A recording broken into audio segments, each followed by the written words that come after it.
The Sol Invictus drifted through the velvet darkness beyond the mapped borders of human space, its gleaming hull catching the dim light of a distant, dying sun. From a distance, the Titan-class warship looked almost serene, like a floating island, adrift on an endless sea. Up close, it was a fortress, a structure of black and silver plating layered with defense grids, sensor arrays, and weapon ports the size of shuttle bays. It was the largest vessel humanity had ever built, the culmination of 3 decades of secret research, engineering breakthroughs, and the combined effort of every colony in the Sol Federation. From the bridge, Captain Elias Draven could see the distant star's pale orange light through the panoramic observation panels. He stood with his hands clasped behind his back, the faint hum of the ship's systems a familiar companion. The crew moved with quiet efficiency around him, their voices low as they monitored the Sol Invictus's course. The Titan-class ship wasn't out here on a whim.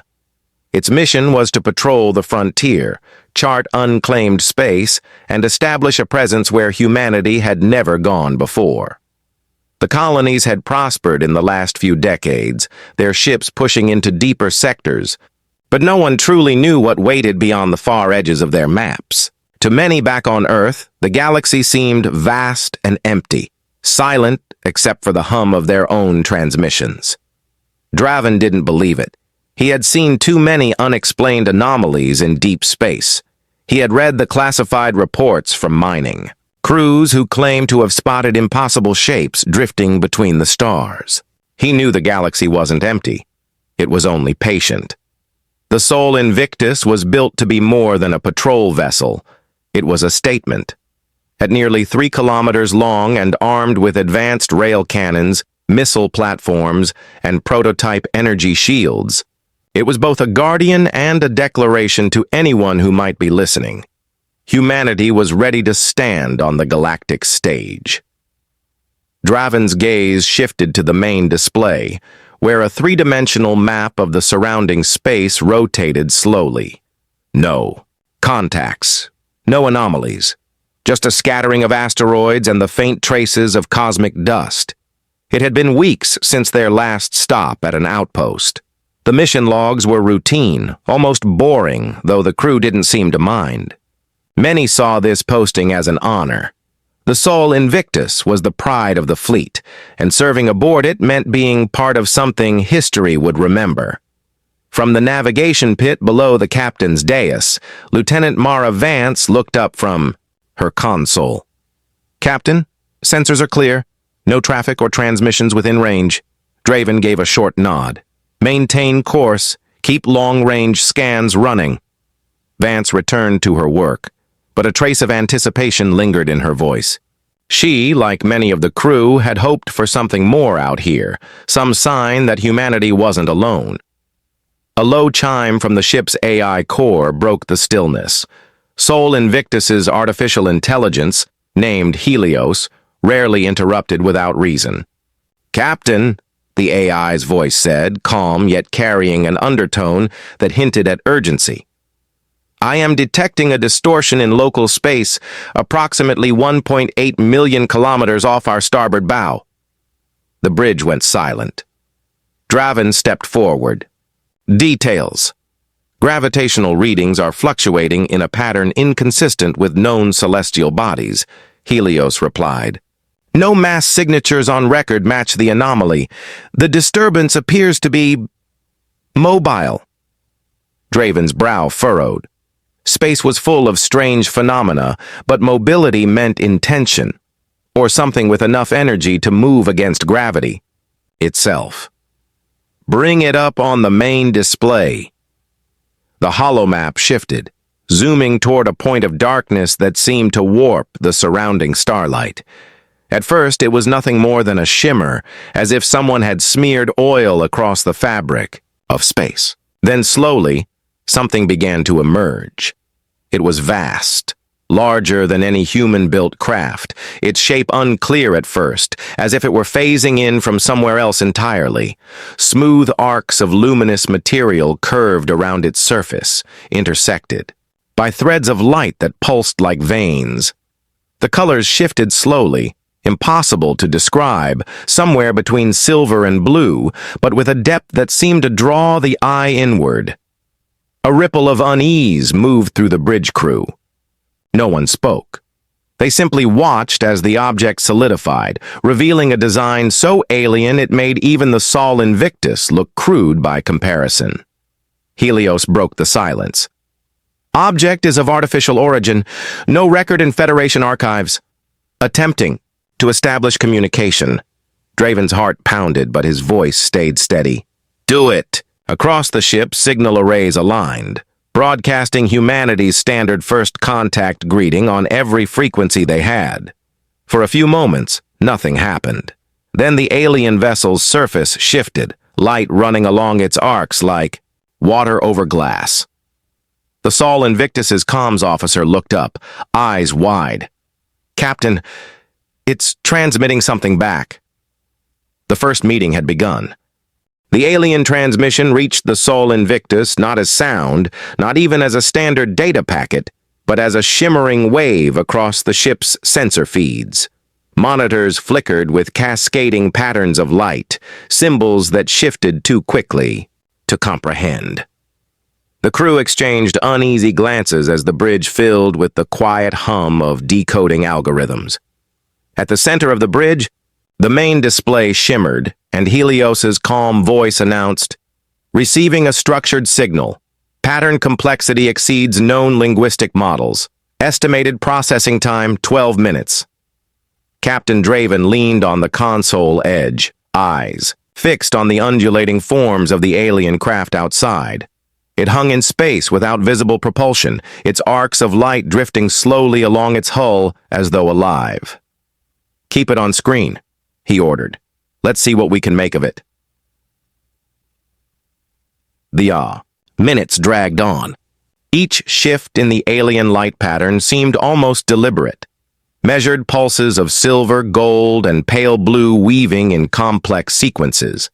The Sol Invictus's linguistic subroutines ran in parallel with Helios's adaptive learning core, comparing the incoming patterns to every known human language, mathematical constant, and symbolic system. Lieutenant Vance finally broke the silence. "Captain, I think it's mirroring us." Draven turned to her. "Explain." She tapped, a sequence on her console. "When we broadcast our greeting, we included basic pulse patterns to indicate prime numbers, the simplest mathematical introduction. The alien ship is repeating that pattern, except each repetition contains slight modifications. It's as if they're acknowledging our message, then adding their own layer." Helios spoke again. "Translation probability increasing. Pattern may represent an abstracted phonetic structure or conceptual framework." Draven allowed himself a slow breath. "Put it through the translator. Let's hear it." The bridge speakers emitted a sound unlike anything the crew had heard, a layered tone that was both melodic and mechanical, rising and falling in a way that felt deliberate. The words, if they were words, came through softly, as though shaped by a distant wind. The translation module hesitated, then projected the result in block letters on the main display. "Observers greet the rising star." A ripple of surprise went through the crew. "The rising star?" Vance murmured, almost to herself. "They mean us." Draven studied the phrase. The choice of words was curious. Not a warning, not a demand, but a greeting wrapped in a statement of recognition. "Helios," he said, "can you detect any underlying data in the signal?" "Yes, Captain. There is a secondary layer embedded in the transmission. It is encrypted but not in a hostile manner. It resembles a data handshake, possibly an invitation to exchange information." Draven straightened. "Let's respond. Keep it formal." Use standard first contact packet with core human history and current stellar map. Flag all military schematics for omission. Acknowledged. Helios replied. As the Sol Invictus prepared its return transmission, the alien vessel's arcs of light shifted again, this time rippling outward in expanding rings. A low, resonant hum began to register on the ship's instruments, but not as sound. It was a vibration in the very fabric of space, faint but steady. The comms officer frowned. Captain, this is strange. That vibration is interacting with our hull plating at the molecular level. No damage, but it's like they're scanning us without using any traditional sensor beam. Draven considered that. Or they're letting us know they're capable of seeing far more than we can hide. The return transmission was sent. For a moment, the alien ship was still. Then the arcs brightened, and a new series of patterns raced across its surface. The translator caught fragments, concepts rather than direct words. Travel, brief, meeting, prove. Vance leaned forward. They want a meeting? Draven nodded slowly. Or they want to test us before they speak further. Outside, the alien ship began to move, not toward them, but in a slow arc around the Sol Invictus, as if studying it from every angle. Its path was deliberate, its movement smooth, like a predator circling a new and unfamiliar presence in its territory. Maintain course, Draven ordered. No sudden moves. The alien craft completed its circuit and came to a stop directly, ahead of the Titan-class vessel. Then, without warning, a narrow beam of soft white light extended from its hull toward the Sol Invictus. It was not an energy weapon. The beam simply hung in space, perfectly still, touching nothing yet stretching across the void like a bridge. Helios spoke. Captain, the beam is a stable corridor of coherent photons. It appears to be a directed, transmission medium.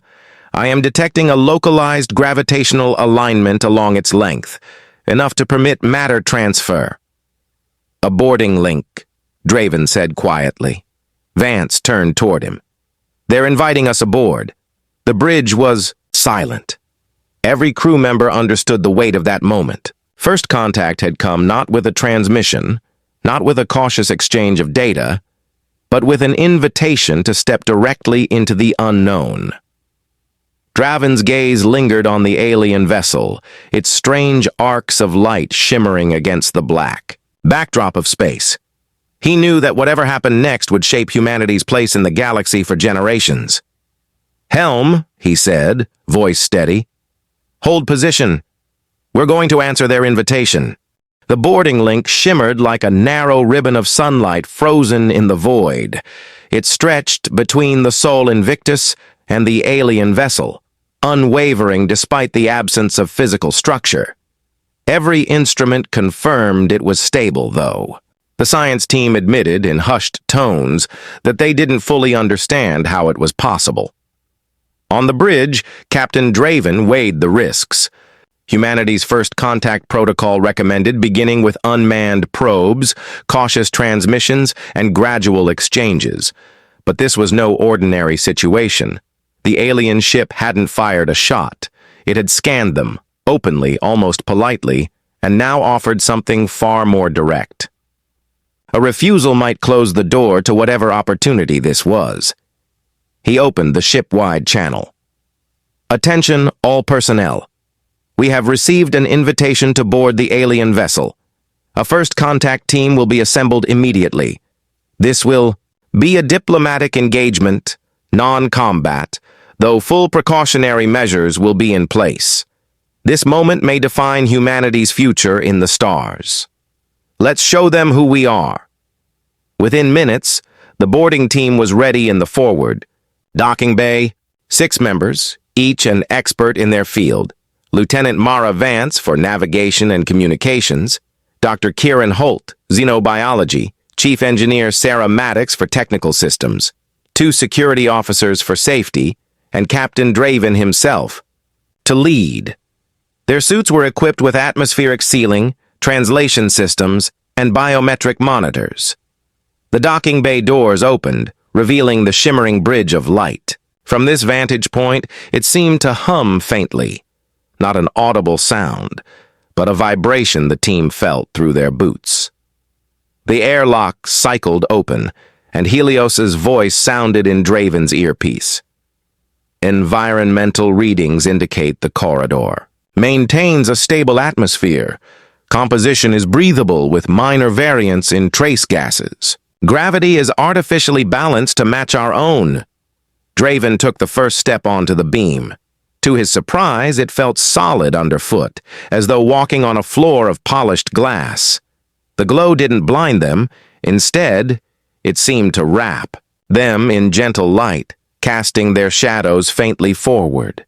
Behind them, the Sol Invictus loomed like a steel mountain. Ahead, the alien vessel awaited. The journey across the link took less than a minute, though each step felt drawn out by the weight of anticipation. The alien ship's surface was smooth yet subtly shifting, as though made from a liquid crystal that had chosen to be solid. The light arcs they'd seen from afar now pulsed gently, their colors deepening in response to the team's approach. A section of the hull parted silently, folding away in petal-like layers.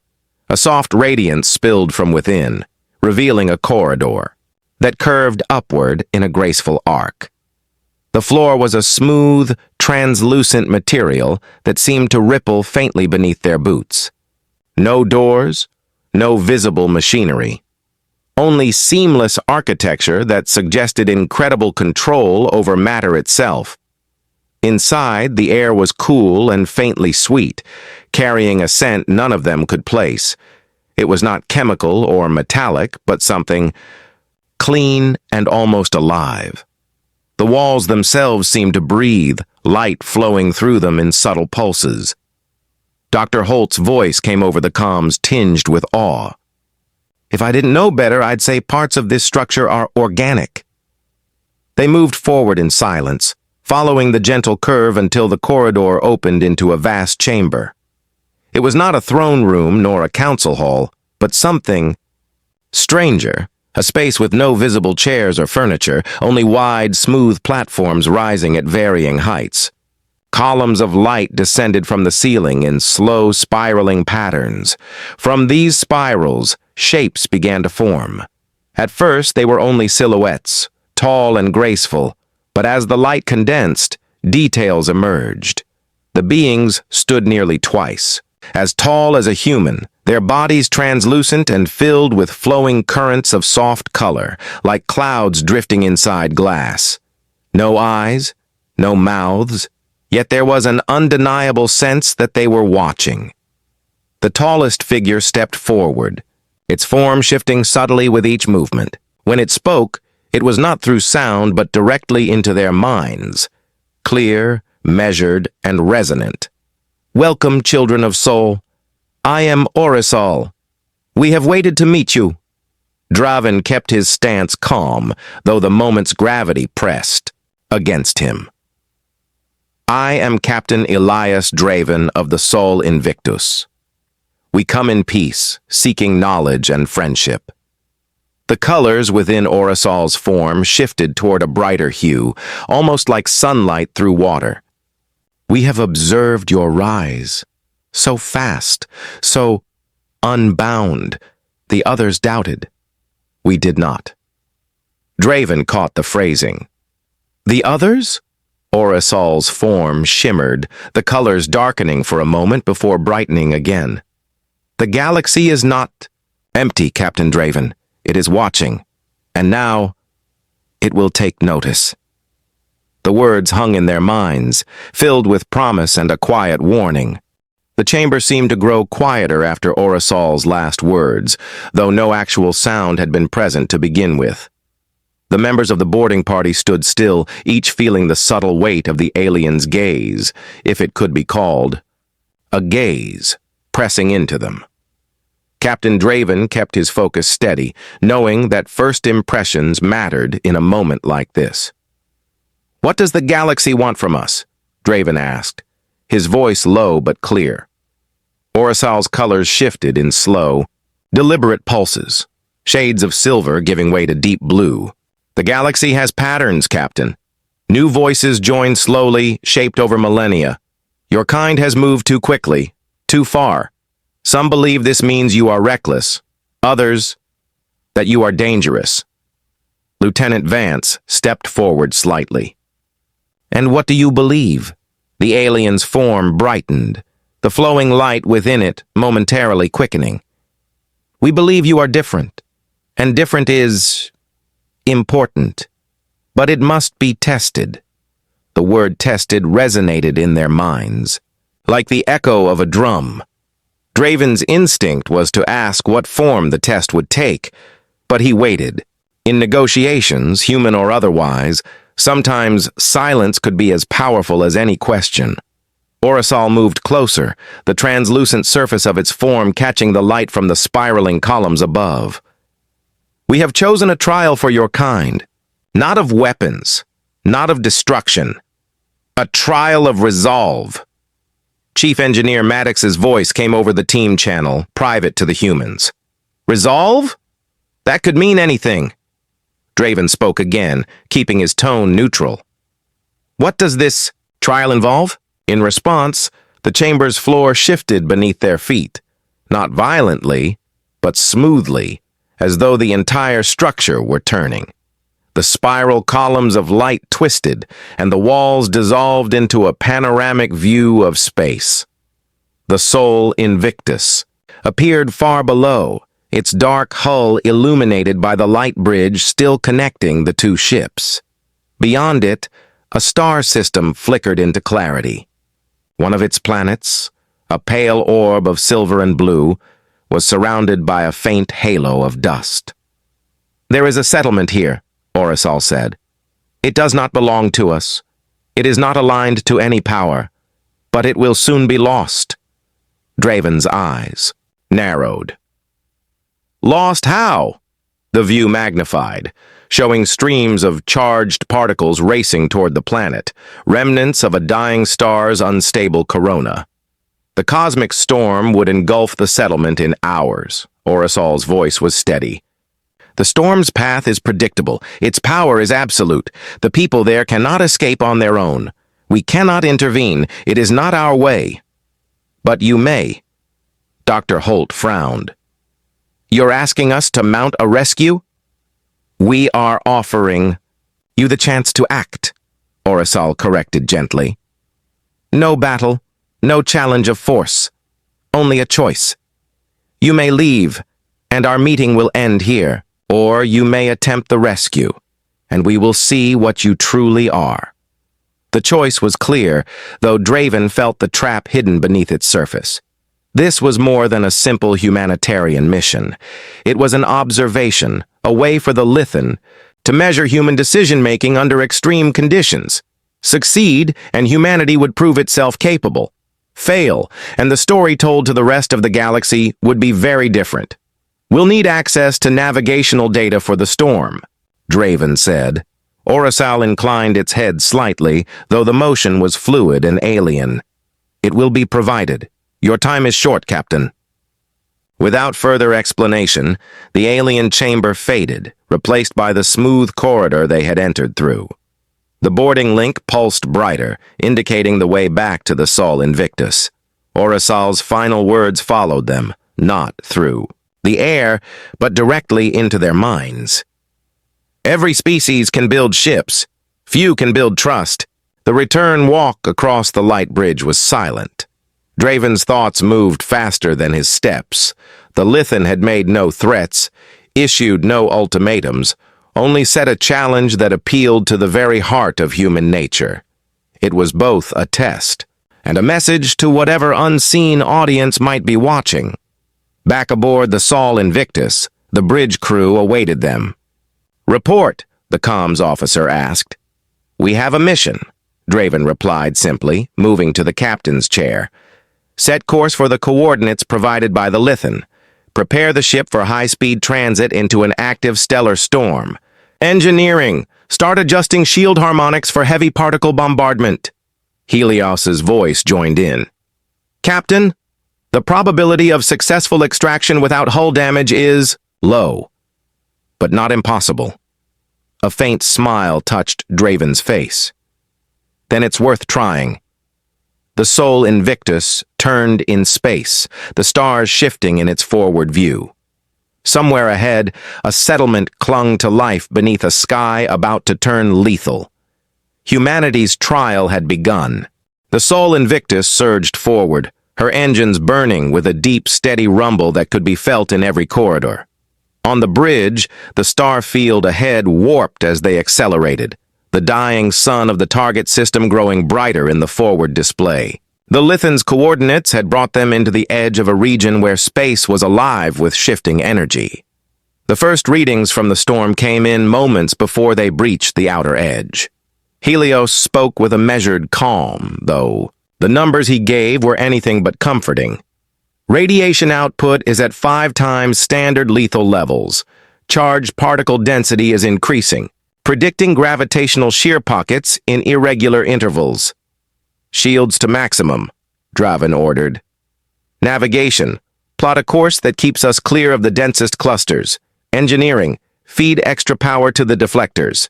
Lieutenant.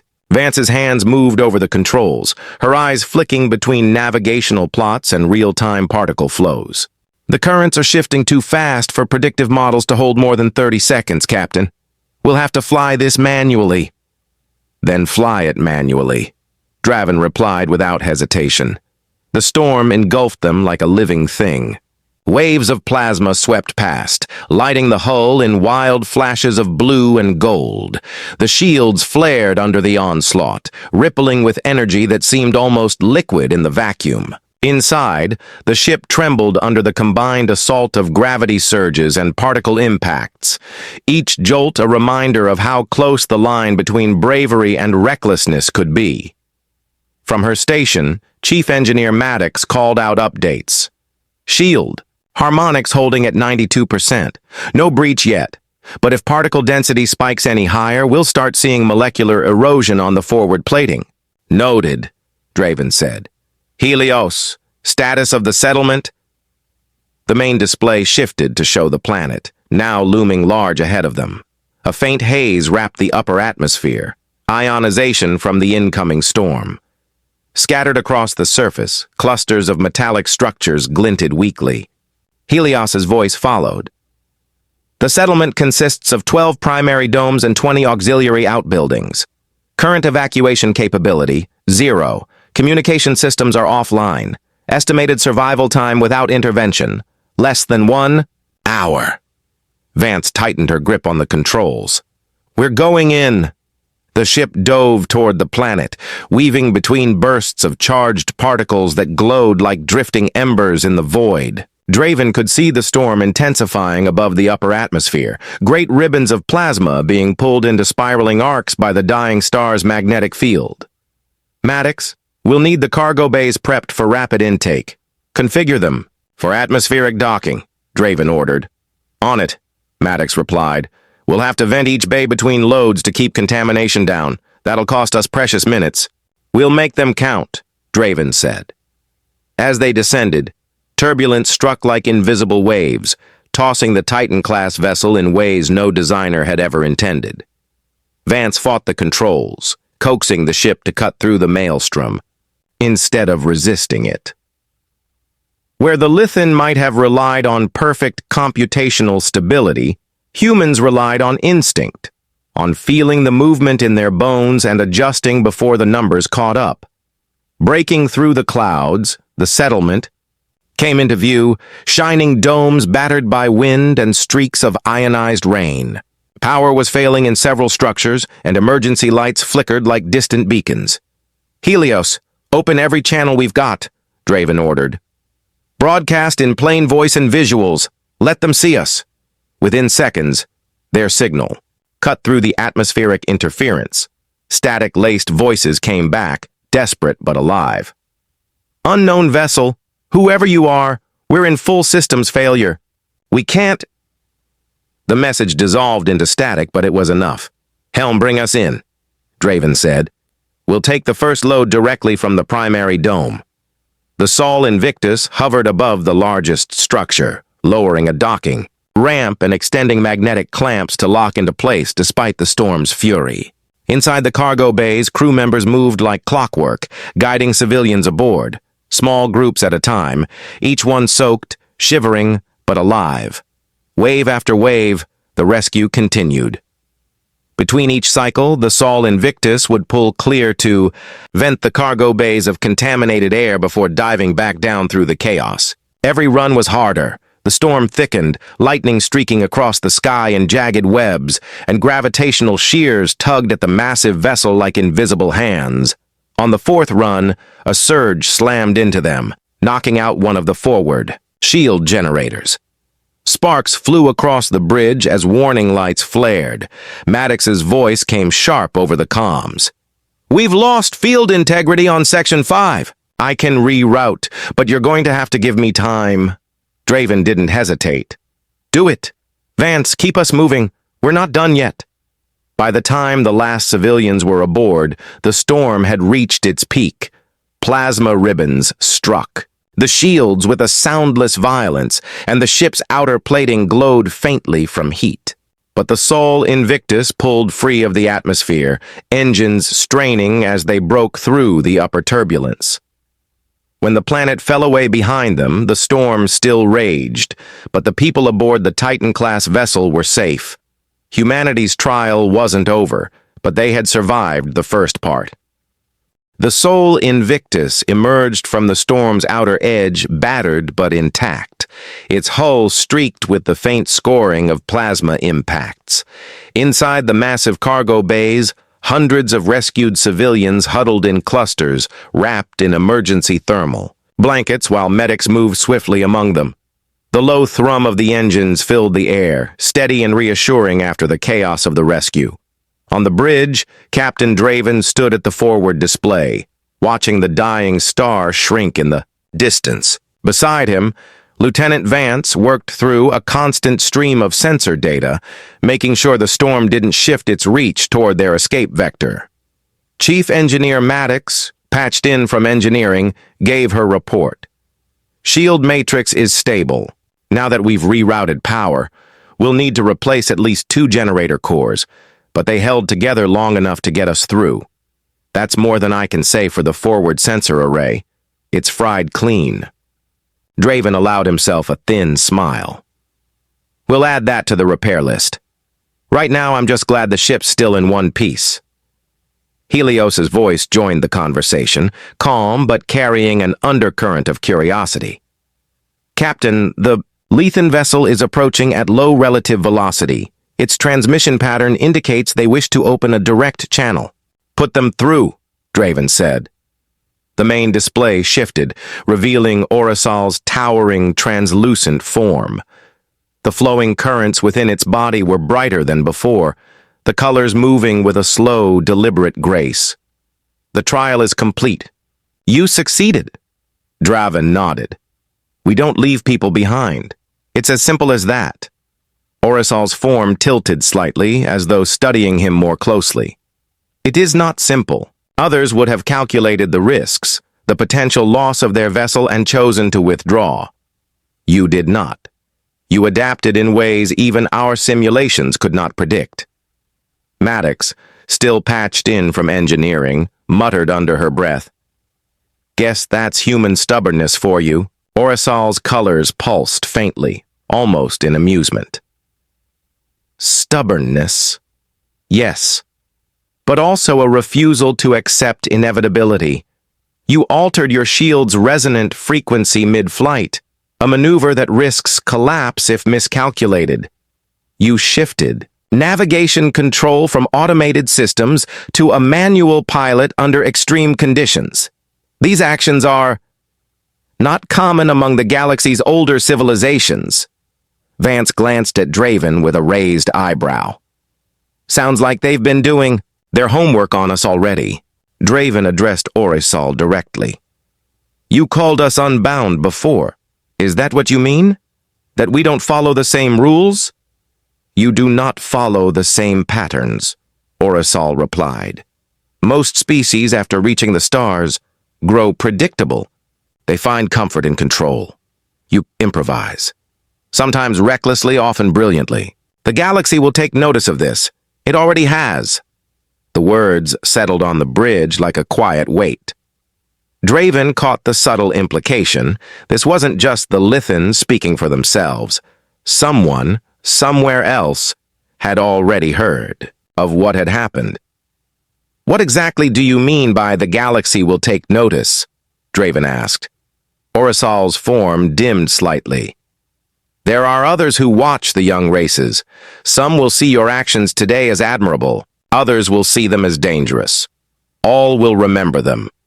You have stepped into a wider arena, Captain Draven, and not all in it are as welcoming as we are." The channel closed without further explanation.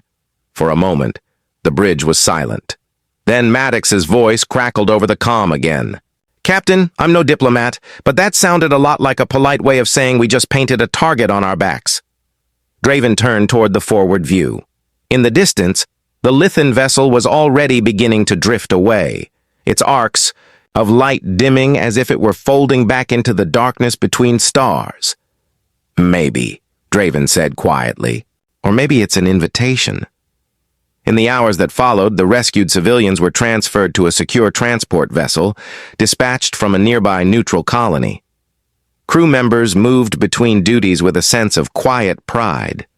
They had done something extraordinary, even if the galaxy might never fully understand the cost. As the Sol Invictus prepared to resume its patrol, Helios reported one final anomaly. "Captain, I am detecting faint intermittent energy signatures at the edge of sensor range. They are not of Lithan origin. Their vector suggests they have been trailing us since our arrival in the system." Vance frowned. "Could be scavengers, or it could be something else." Draven kept his eyes on the starfield. "Keep them on passive scan. No sudden moves. If they're watching, let them watch. We'll show them what humanity can do." The Sol Invictus turned slowly, its engines flaring as it set a new course. Somewhere ahead, unseen observers lingered in the dark, carrying news of the unbound species that had faced the storm and won. When the Sol Invictus broke from FTL, Earth loomed ahead like a blue and white jewel suspended in the black. The crew was weary, but the energy in the air was undeniable. Something had shifted not just for them, but for all of humanity. Official channels were alive with speculation. Encrypted comms from the United Terran Assembly hinted that the Lithan had already contacted the Governing Council directly. The Lithan vessel had not followed the Sol Invictus home, but its message had arrived ahead of them. It was not a formal treaty. It was not a threat. It was something stranger, a declaration. In the main assembly chamber of the UTA capital, a holographic projection of Orisol appeared before the gathered leaders. The alien's shifting light was muted this time, more solemn than during the initial encounter. "We have watched the children of Sol," the Lithan voice intoned, reverberating through the chamber. "They do not move as we move. They do not think as we think. They are dangerous. They are necessary." Those last words sparked a wave of murmurs among the human delegates and the dozens of alien observers invited to witness the moment. The Lithan rarely spoke so openly in front of other civilizations. For them to use the word necessary carried weight far beyond diplomatic courtesy. "The rescue you performed within the storm was not unique because of the lives saved," Orisol continued. "Others have done such deeds. It was unique because of how you accomplished it. You defied the mathematics. You embraced uncertainty. You placed faith in something that cannot be measured." Captain Draven stood off to the side, not at the podium, but within sight of the assembly floor. Orisol's form turned toward him, even though the alien was speaking to all. "This is the human strength. It is reckless. It is unpredictable. And in the years to come, it will be what keeps the galaxy from stagnation." The Lithan then did something unprecedented. They offered a gift. From a sphere of white light in the center of the projection, streams of data cascaded into the UTA's quantum archives. It was a fragment of Lithan star charting technology, capable of detecting gravitational shifts light years away, effectively allowing ships to map uncharted space in weeks instead of decades. Gasps filled the chamber, not just from humans, but from alien delegates who understood the magnitude of what was being given. This was knowledge the Lithan had withheld from elder civilizations for centuries. "This will not make you equal to the oldest powers," Orysal said, "but it will place you on the path. Do not waste it." And with that, the projection dissolved, leaving only the low hum of diplomatic translators and the soft rustle of movement as the delegates processed what had just happened. In the days that followed, the Galactic network erupted. Civilizations that had previously dismissed humanity as an ambitious but unremarkable newcomer now debated their potential openly. Some spoke in admiration, calling them the unbound species. Others voiced warnings, claiming that unpredictability was just another word for instability. Within the Sol Invictus, crew members followed these debates with quiet fascination. In the mess hall, Lieutenant Vance scrolled through galactic news feeds, watching clips of alien commentators. "We've got half the galaxy saying we're the future, and the other half saying we're going to ruin everything," he said, smirking, over his drink. "That's kind of flattering." Draven stood at the viewport, watching shuttles arc toward Earth's orbital platforms. "Flattering isn't the word I'd use," he replied. "It means we've been noticed. And once you've been noticed, you can't go back to being invisible." Chief Engineer Maddox joined them, carrying a datapad filled with repair schedules. "I've been around long enough to know that attention, good or bad, means somebody, somewhere, is making plans. And they won't all be friendly." Draven knew she was right. Orysal's gift wasn't just a tool, it was a signal. The Lithan had chosen humanity for something, and now the rest of the galaxy was forced to take a side. Late that night, Draven recorded his log entry. "We've been given more than technology," he said quietly into the recorder. "We've been given the galaxy's gaze. Some see hope, some see danger. I see responsibility. And if Orysal is right, we'll need every ounce of unpredictability we have to survive what's coming." Outside the viewport, the stars stretched in endless patterns, each one a point of light in the new map humanity had been handed. Somewhere among them, Draven knew those faint, shadowy signatures Helios had detected were still out there, watching. The Sol Invictus descended through Earth's atmosphere like a slow-moving storm front, its vast silhouette blotting out the afternoon sun over the United Terran Assembly's capital.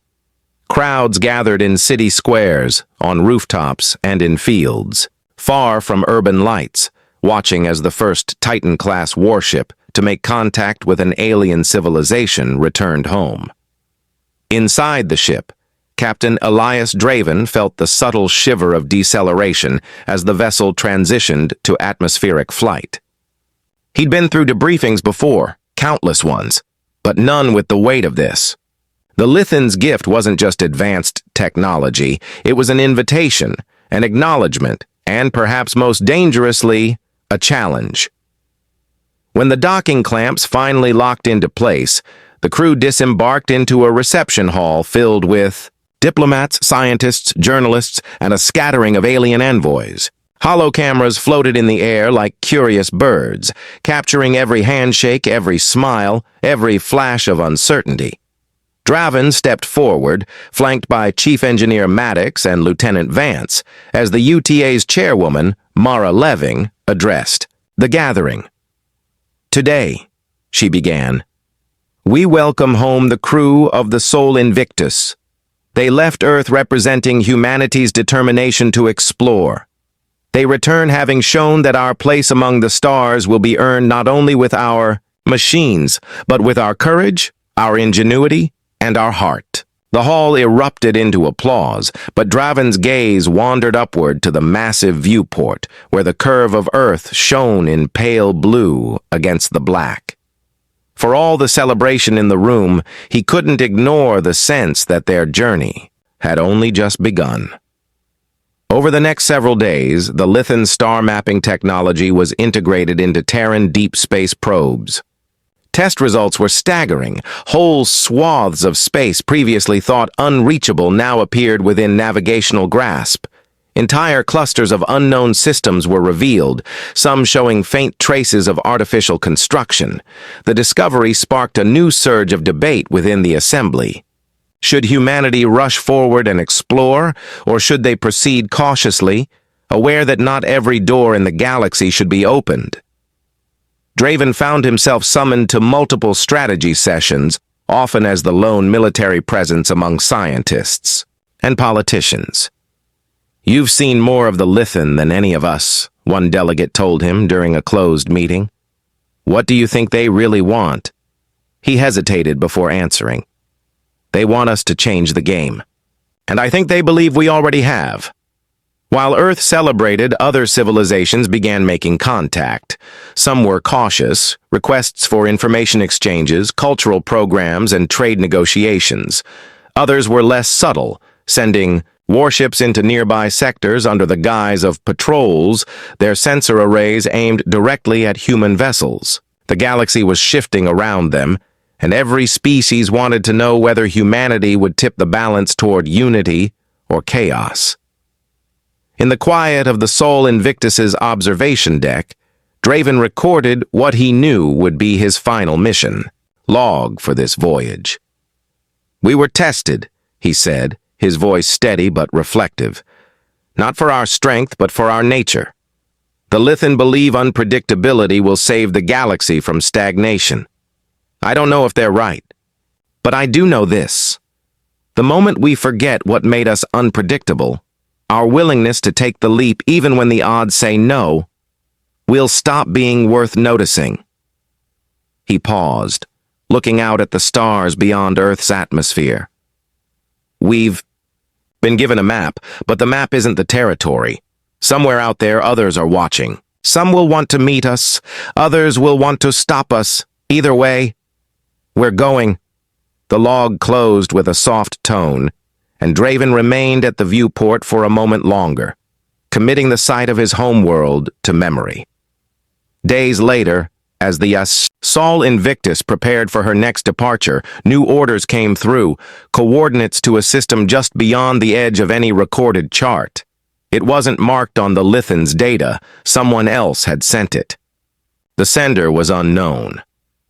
As the engines roared to life and the Titan-class warship lifted once more into the night, the galaxy watched, some with hope, some with fear, and some with the quiet understanding that this was not the end of humanity's first chapter among the stars. It was the prologue to something far greater.